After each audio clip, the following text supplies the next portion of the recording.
And they appreciate that. So I might be standing out there and I'll have one or two wasps on my arm and they'll be kind of poking around figuring out who I am or whatever it is they do. I'm not sure if they're tasting me, see if I'd be good for lunch or not. But this is true of any carnivore. Now, eventually, I'll make contact with that big cat. It comes around here because there's a couple of places that have goats and whatnot that are fairly close, and there's a lot of small cattle around. Now, the farmers look at that as a danger, and I understand the business concern and the value placed on a head of beef up here. You know the price of meat in this grocery, so you got an idea. Okay, the difference is that the Indians went and made that agreement with that cat. You can come up here dead of winter when there's not much to eat, and you can have a head. I will allow you to have one. I will give it to you. Okay, so then you look at the cow. This goes back into Chinese spiritualism, Eastern philosophies, where you make a deal with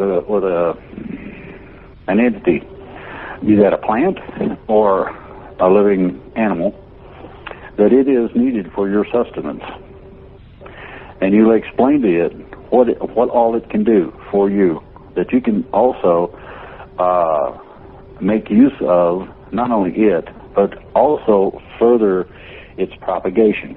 Now, by that I mean you will make an agreement with one celery plant and let the other ones go to seed, if need be. Or in the case of an animal, you make the agreement that it is not to take its death as something that is traumatic, but that it is willingly and freely giving itself for your sustenance.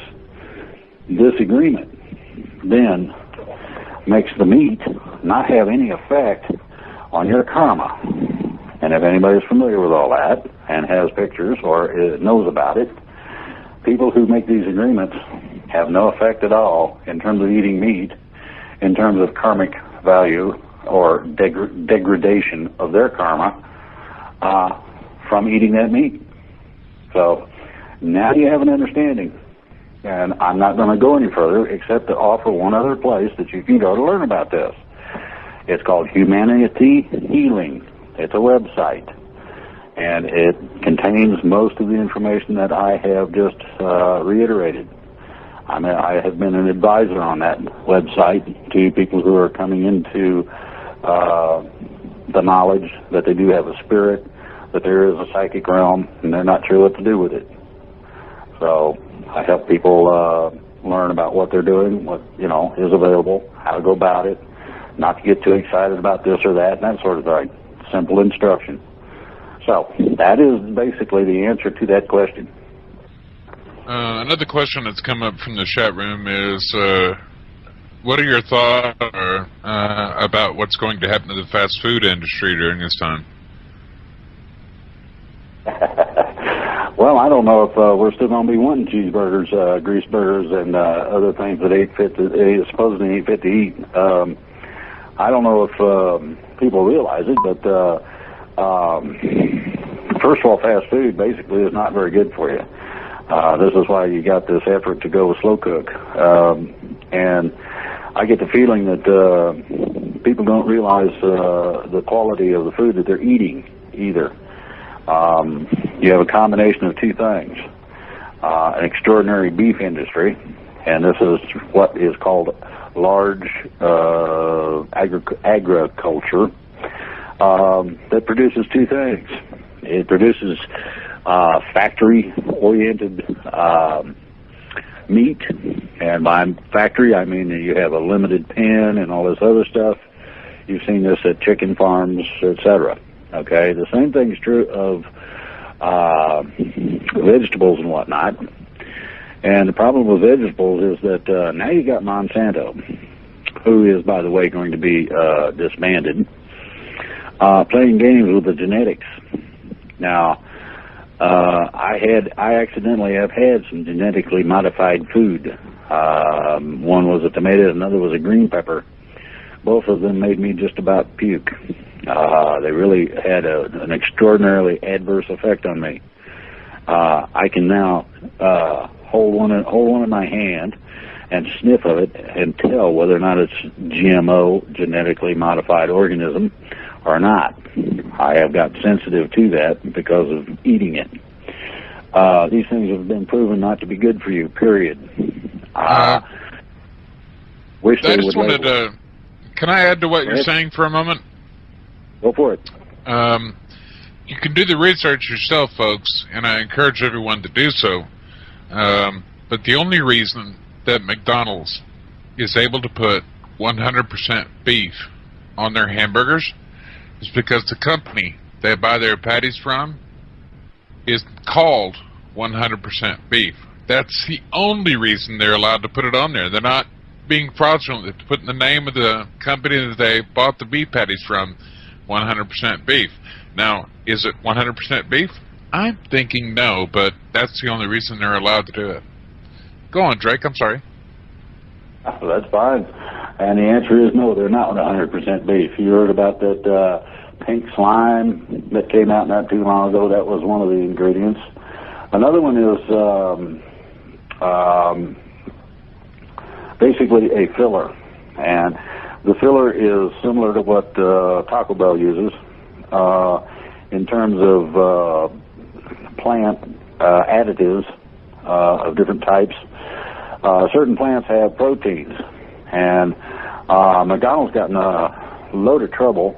McDonald's got in a load of trouble when they decided they would add a peanut protein. People are allergic to peanuts, and they didn't realize what they had done. They only did it once, and they won't make that mistake twice. My understanding is that there was a multitude of lawsuits over that because people had a reaction to it.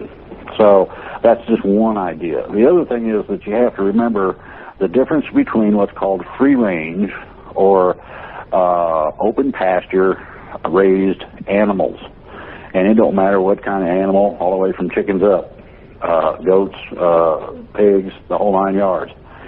When they are raised in a natural habitat, they have a tendency not to get as sick, for one. Number two, they have a tendency to gain more muscle than fat. And the third part of it is that due to their general increase in health, you get something that is more beneficial to you in terms of the things that come with the food you're eating. This is like the difference between organic and somebody just raising plain old food. Well, there is a difference. You go and eat nothing but prepared food for a week, and then turn around and go on nothing but organics and stuff made from home or brought home, and you'll feel the difference. You can physically feel it. You'll notice a difference in your mental capacity, the whole 9 yards. So this is where you don't know in the grocery when you buy something what they did to it. All you know is it's there. It looks like what it's supposed to look like. Smells like it and tastes like it, basically. Now, there's a problem with that. And that is that all foods suck up whatever they're given to eat, be that a plant or an animal. The only way to really know what you're getting in the way of nice tomato is if you grow it.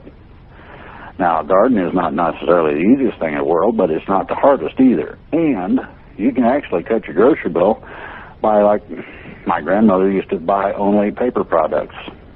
And that didn't cost her very much on the year. She grew everything else, to include the cattle. Now, she had a little bit of a farm. It takes, on average, 15, 20 acres, give or take, at minimum, for to have a head of beef, maybe two. You have to remember the orientation to the size of the area, amount of grass it'll grow, that sort of thing. Or if you're going to farm, and I don't mean something that is production, I'm talking about for your family, it only takes a plot 8 by 12 to raise most of your vegetables. Now, most people have that big of a patio in terms of their apartment building.